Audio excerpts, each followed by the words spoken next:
नमस्कार। जब हम भारत के आसपास के देशों की बात करते हैं तो बांग्लादेश का नाम भी आता है।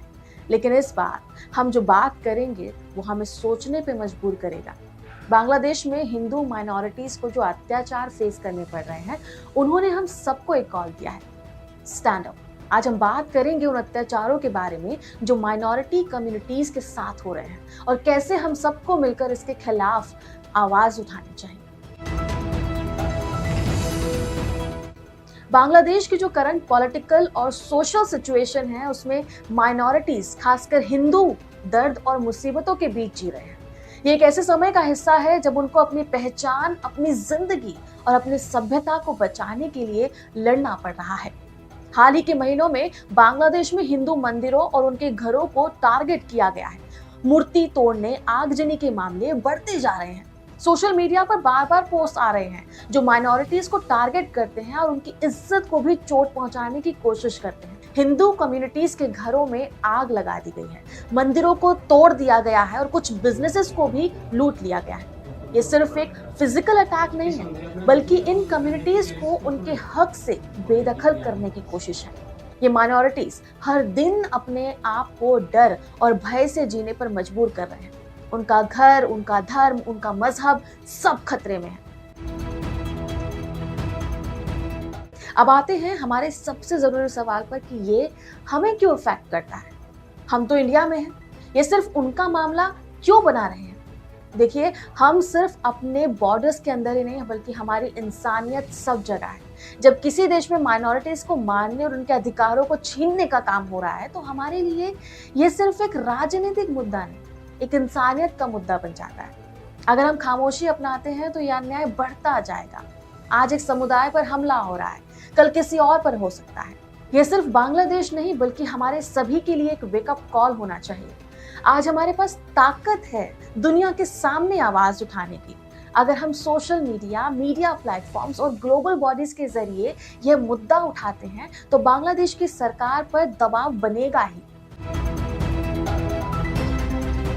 बांग्लादेश के अंदर ये जो अत्याचार हो रहे हैं, उनका इमीडिएट सॉल्यूशन हमें मिलकर खोजना होगा और इसके लिए हमारे पास कोई एक्सक्यूज नहीं है। अब समय है कि बांग्लादेश की सरकार को तुरंत एक्शन लेना होगा। पुलिस और सिक्योरिटी फोर्सेस को अब दखल देना होगा और दोषियों को गिरफ्तार करना होगा, क्योंकि यह सिर्फ एक लोकल मुद्दा नहीं है, ये ग्लोबल मुद्दा है। इसलिए अब यूएन और अंतर्राष्ट्रीय संगठनों को भी दबाव डालना होगा ताकि यह हमले रुक जाए। इतना ही नहीं, बल्कि सताए गए परिवारों को मुआवजा देना होगा और उनको शरण खाना और बुनियादी स्वास्थ्य सुविधाएं उपलब्ध भी करानी होंगी। भारत के लिए ये वक्त है अपने इन्फ्लुएंस को यूज करने का। हमारे पास रिसोर्सेज हैं, हमारे पास डिप्लोमेसी है और सबसे जरूरी बात कि हमारे पास आवाज है। भारत को अपने डिप्लोमेटिक चैनल्स का इस्तेमाल करके बांग्लादेश पर दबाव डालना ही होगा। भारत की कल्चरल और रिलीजियस टाइज का इस्तेमाल करके हम बांग्लादेश के हिंदू माइनॉरिटीज को मोरल और फाइनेंशियल सपोर्ट दे सकते हैं।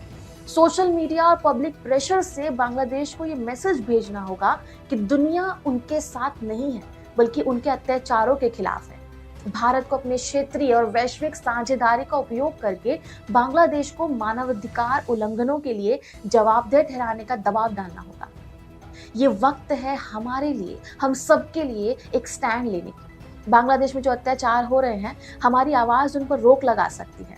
अगर हम खुद को इंसान समझते हैं, अगर हम खुद को, ह्यूमैनिटी को हाईएस्ट प्रायोरिटी पर रखते हैं, तो ये हमारा फर्ज बनता है कि खामोशी ना रखते हुए इस इनजस्टिस के खिलाफ आवाज उठाएं।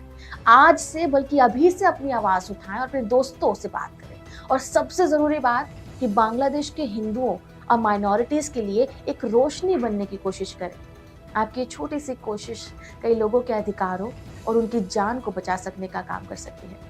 ज़्यादा से ज़्यादा इस वीडियो को अपने दोस्तों के साथ शेयर ज़रूर करें और हमारे चैनल को सब्सक्राइब भी करें। नमस्कार।